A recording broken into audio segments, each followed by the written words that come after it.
Bueno, muy bien, arrancamos con esta clase. Vamos a ver en esta segunda clase de neuro los diferentes tipos de sinapsis, una breve noción de neurotransmisores, ya que a medida que avancemos con las clases vamos a profundizar en cada uno de ellos. ¿Cuál es el mecanismo de interacción que tienen los potenciales electrotónicos de los que ya hablamos en la clase de potencial de acción? Y vamos a hablar de una sinapsis en particular, que es la sinapsis neuromuscular. ¿Sí? En la clase anterior ya vieron la disposición de una neurona y sus partes. ¿Sí? Ustedes saben que este es el cuerpo o soma neuronal con sus correspondientes dendritas que forman el polo receptor de la célula, el cono axónico, que es el lugar donde hay muchos canales dependientes de voltaje, sobre todo de sodio, donde existe la posibilidad de dispararse el potencial de acción, el axón con su vaina de mielina separada por los nodos de Rampier que hacen que la conducción sea saltatoria y sea mucho más rápida, y el terminal axónico, que en este caso está haciendo una sinapsis entre el axón y la dendrita de la próxima neurona. Vamos a ver entonces. La sinapsis es la forma que tienen las células de comunicarse entre ellas, ya sean entre neuronas y un músculo o entre neuronas y una glándula. ¿Sí? Tiene tres partes. Una presináptica, que es la que conduce la información, una postsináptica, que es la que recibe esa información, y un espacio que la separa, que a veces es lo suficientemente grande como para tener un pequeño retraso, y a veces es inexistente porque las membranas se fusionan. Según el lugar de contacto, las sinapsis pueden ser axodendríticas, o sea, entre el axón y una dendrita, pueden ser axosomáticas, pueden ser axónicas, o pueden ser una variedad más dendríticas, que no está dibujada acá, pero que sería entre dendritas de diferentes células. Según su estructura y su función, las sinapsis van a dividirse en eléctricas o químicas. Las sinapsis eléctricas se dan cuando el impulso nervioso fluye directamente desde una neurona presináptica a otra postsináptica a través de canales proteicos. ¿Sí? La despolarización de esta membrana habilita o abre los canales iónicos que despolarizan la membrana contigua. ¿Sí? El flujo de la corriente pasa a través de uniones comunicantes ya formadas por conexinas. Ahora vamos a ver una foto en detalle. Estas sinapsis tienen la particularidad de ser muy rápidas, ¿sí? Son bidireccionales, o sea, pueden ir desde la pre a la post y viceversa, y son muy frecuentes a nivel del sistema nervioso central, del músculo cardíaco, del músculo liso visceral. ¿Se acuerdan? Cuando hablábamos de los sinsitios que formaban ese músculo. Bueno, este tipo de sinapsis se da en el músculo cardíaco y el liso, sobre todo el visceral. En esta foto tienen lo que son las uniones GAP, ¿sí? Fíjense, está constituido por 6 conexinas que están unidas formando un poro o canal por donde los iones pasan para despolarizar desde esta membrana a la inferior y viceversa. En este tipo de sinapsis prácticamente no hay espacio sináptico, a diferencia de las sinapsis químicas. Las sinapsis químicas tienen una hendidura sináptica, ¿sí?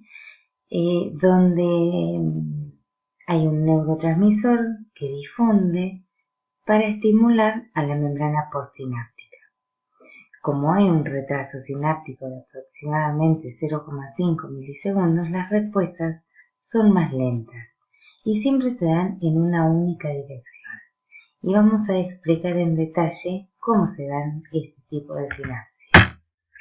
La llegada de un potencial de acción o impulso nervioso a través del axón de la neurona presináptica lo que hace es abrir los canales de calcio operados por voltaje para que el calcio ingrese rápidamente al terminal. Y lo que va a hacer ese calcio es movilizar al neurotransmisor que está empaquetado en vesículas sinápticas para que a medida que se van acercando a la membrana puedan fusionarse la membrana de la vesícula con la membrana del terminal presináptico. ¿Para qué? Para que por exocitosis se libere el neurotransmisor hacia la hendidura sináptica, ¿sí? Una vez en la hendidura sináptica, en la membrana postsináptica van a haber receptores específicos, ¿sí? Que son nada más y nada menos que canales iónicos operados por ligando, que cuando se les une el neurotransmisor, se abren dejando pasar diferentes iones. Entonces, si los iones que deja pasar son iones de sodio, se va a generar un terminal postsináptico excitador. Mientras que si los iones que salen son los de potasio o entran los de cloro, el potencial postsináptico va a ser inhibido. Ya vimos en la clase pasada que los potenciales postsinápticos o electrotónicos o graduados se suman algebraicamente y una vez que superan el valor umbral son capaces de disparar un impulso nervioso o potencial de acción. Bien. ¿Qué tipo de receptores hay en la membrana postsináptica?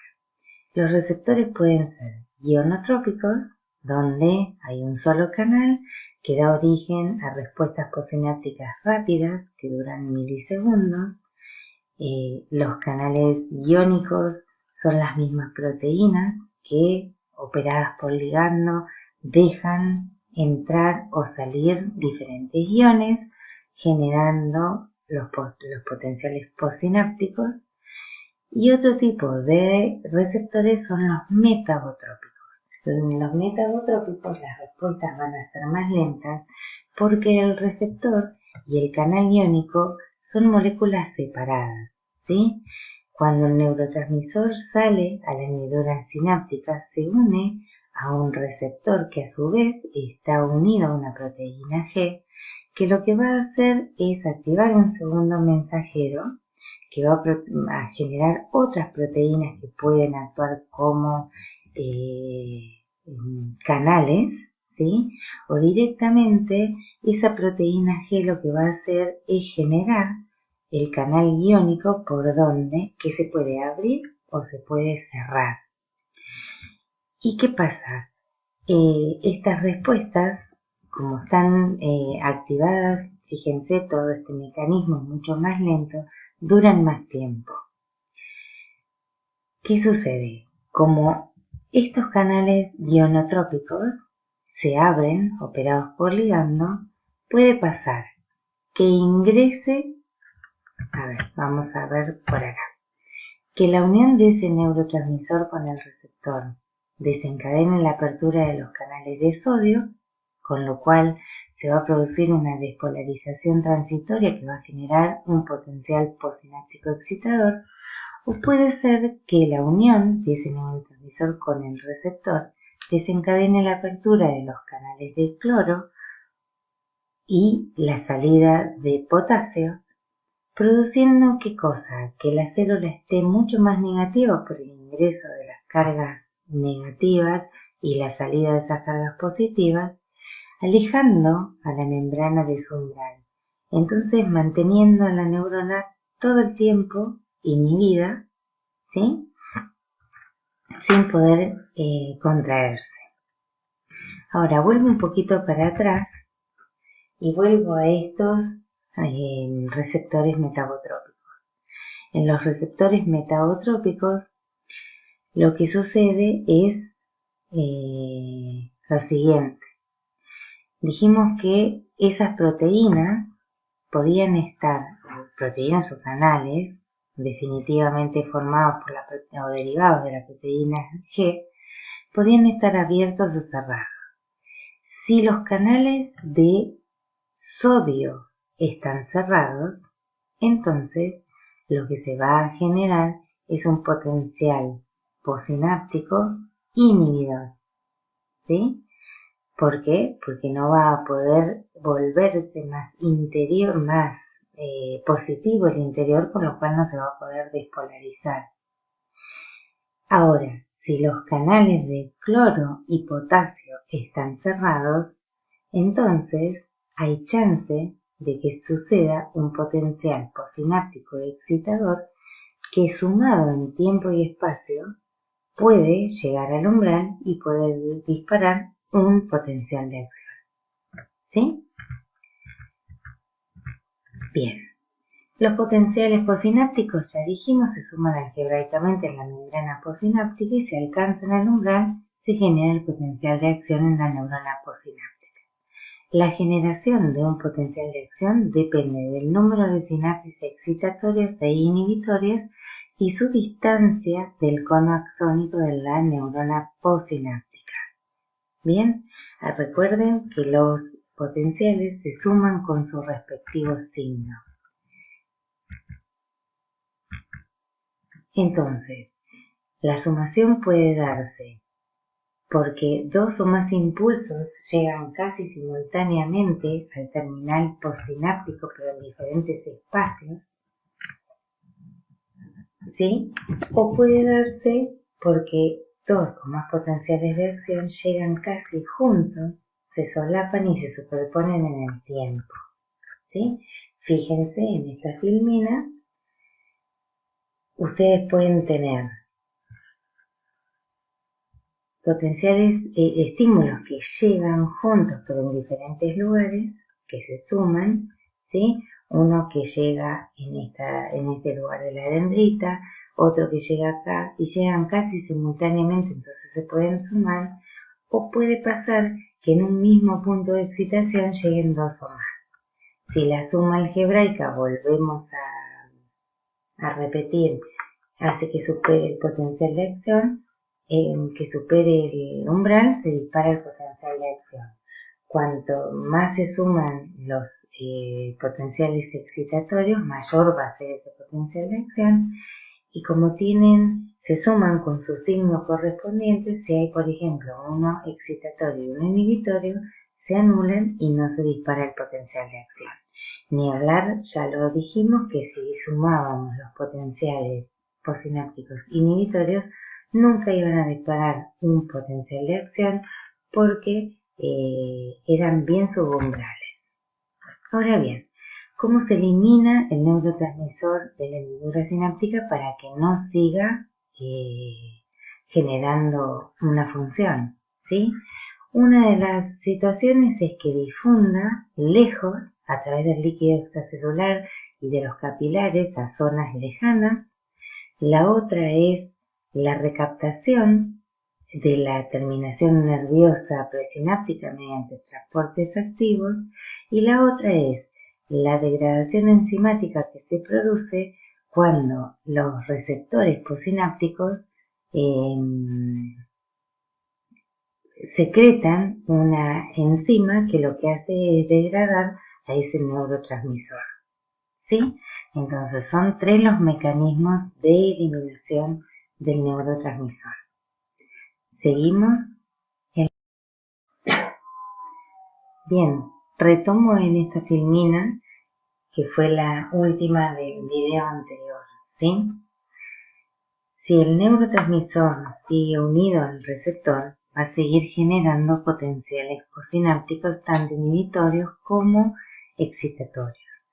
Por lo tanto, es necesario su eliminación o su recaptación hacia el terminal presináptico nuevamente para que otra vez, la próxima vez que llegue un potencial de acción, pueda volver a ser desplazado hacia la hendidura y utilizado. Hay tres formas de eliminar el neurotransmisor. Una es a través de la difusión hacia áreas más lejanas, ¿sí? A través de los capilares sanguíneos difunde hacia áreas más lejanas de la sinapsis, difunde a través del líquido extracelular también. La degradación enzimática es el segundo paso, que es provocada por las enzimas que generan o producen los receptores de la membrana postsináptica. ¿Para qué? Para degradar enzimáticamente y destruir a ese neurotransmisor. Y el último, y el más interesante de todos, que es con gasto de energía. ¿Por qué? Porque el neurotransmisor tiene que atravesar otra vez esta membrana presináptica, para volver a ser recaptado y empaquetado para que una vez que vuelva a pasar un potencial de acción puedan ser utilizados, ¿sí? Entonces, no se olviden, anoten bien, la recaptación, la degradación enzimática y la difusión son tres de las formas que el organismo tiene para eliminar el neurotransmisor luego de haberlo usado en una sinapsis. Ahora bien, este cuadrito comparativo se los dejo para que ustedes comparen lo que es una sinapsis eléctrica con una química en cuanto a su forma de producirse, las uniones gap, la hendidura que en uno está y otro no, la presencia de los neurotransmisores, en fin. Neurotransmisores hay un montón, hay más de 50 neurotransmisores, que son sustancias químicas que están sintetizadas en el soma neuronal y que son empaquetadas o almacenadas en los terminales nerviosos en vesículas sinápticas y que permiten la transmisión de impulsos nerviosos. Se clasifican en neurotransmisores de moléculas pequeñas y de acción bien rápida, que por lo general están ligados a receptores ionotrópicos, y neurotransmisores que son neuropéptidos de acción lenta, que son moléculas de mayor tamaño y que por lo general están ligados a receptores metabotrópicos. Algunos de los neurotransmisores de moléculas pequeñas son, como mencionábamos, ahora vamos a mencionar en la sinapsis neuromuscular, la acetilcolina, la noradrenalina, el ácido gamma aminobutírico, ¿sí? Que no se preocupen porque los vamos a ir mencionando y profundizando en las diferentes clases, el glutamato, que son neurotransmisores presentes en las vías de dolor, igual que la serotonina, la dopamina, presente en otras enfermedades como el Parkinson, por ejemplo. Neurotransmisores de acción lenta, como por ejemplo la sustancia P, las encefalinas y endorfinas, que son también neurotransmisores presentes en las vías de dolor y que ya vamos a ver en las clases que sigue. La colecisteínina, presente en el sistema digestivo, los péptidos hipofisarios, que ya lo vamos a ver cuando veamos endócrino, y las hormonas liberadoras hipotalámicas, que también son neuropéptidos de acción lenta y que lo vamos a ver cuando veamos la clase de endócrino. La idea es nombrar algunos de esos 50 neurotransmisores como para que ustedes los vayan conociendo. Ahora bien, hablamos de sinapsis neuromuscular. La sinapsis neuromuscular es la que se da entre los axones de las motoneuronas o neuronas motoras y las fibras musculares esqueléticas. El cuerpo celular de esas motoneuronas está dentro del asta anterior de la médula espinal y en el tronco encefálico del sistema nervioso central. Los axones, ¿sí?, son los nervios que transmiten esas señales del sistema nervioso central a los músculos esqueléticos y se denominan nervios motores. Una unidad motora es la que está formada por la neurona, ¿sí?, con sus terminaciones sinápticas y las fibras motoras, las fibras musculares a las que estimulan, ¿sí?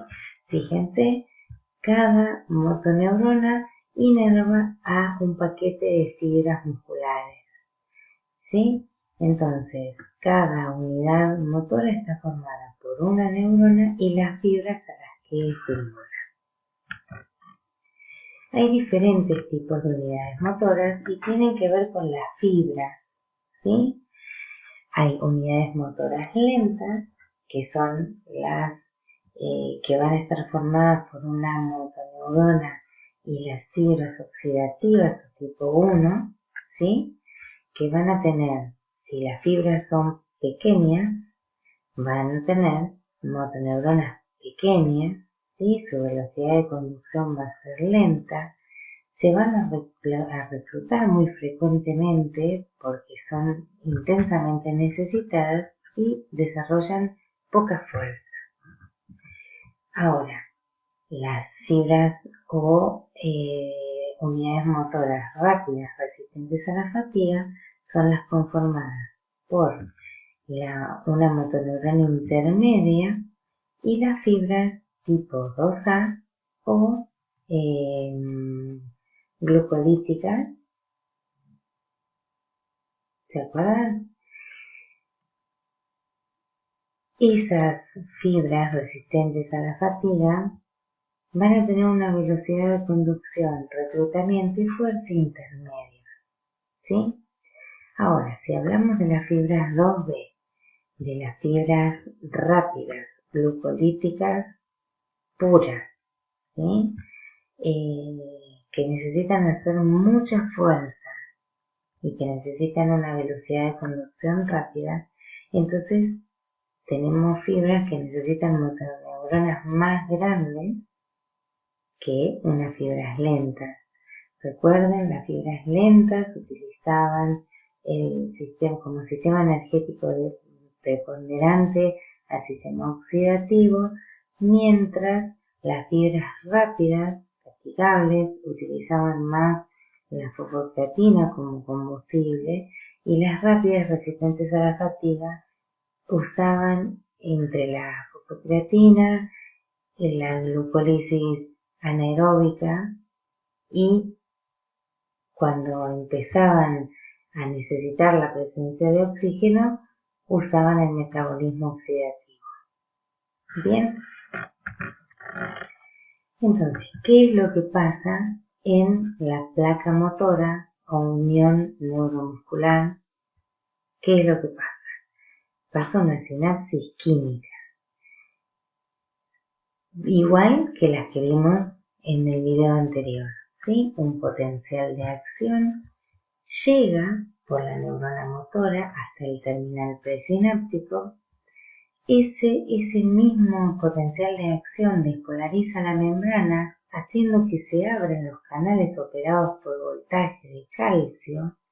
El calcio entra rápidamente al terminal presináptico, lo que hace es movilizar a través de distintas reacciones a las vesículas llenas de neurotransmisor, que en este caso es la acetilcolina. ¿Para qué? Para que se fusionen con la membrana del terminal presináptico y liberen por exocitosis hacia la hendidura sináptica el neurotransmisor, ¿sí? De este lado está el sarcolema o membrana muscular, ¿sí? Que lo que tienen son receptores específicos, receptores colinérgicos para esa acetilcolina, que lo que hacen acuérdense que son canales operados por ligandos. Cuando se une la acetilcolina a ese receptor, el canal se abre para que ingrese sodio. Una vez que el sodio ingresó a la membrana, lo que hace es establecer una corriente local, ¿sí? Y aparte de meter cargas positivas adentro de la célula, que genera un potencial, una diferencia de potencial de la membrana en reposo, que lo que hace es abrir los canales operados por voltaje de sodio.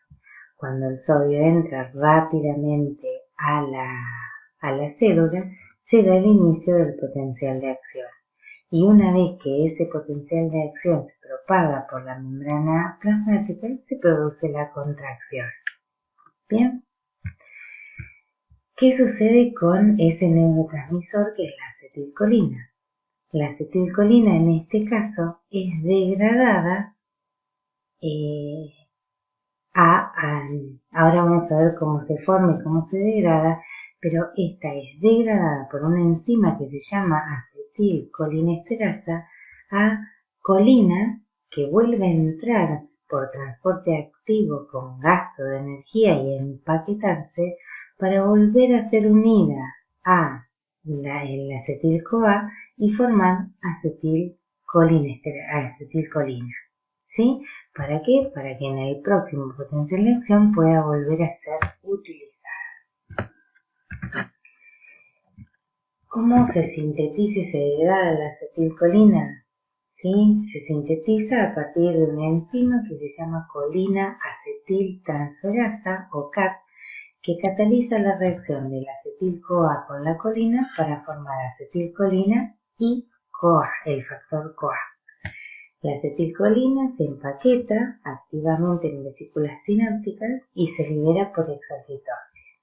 Bien, esa acetilcolina dijimos que podía unirse a receptores colinérgicos de las células postsinápticas o ser degradada por la enzima acetilcolinesterasa a colina y acetato.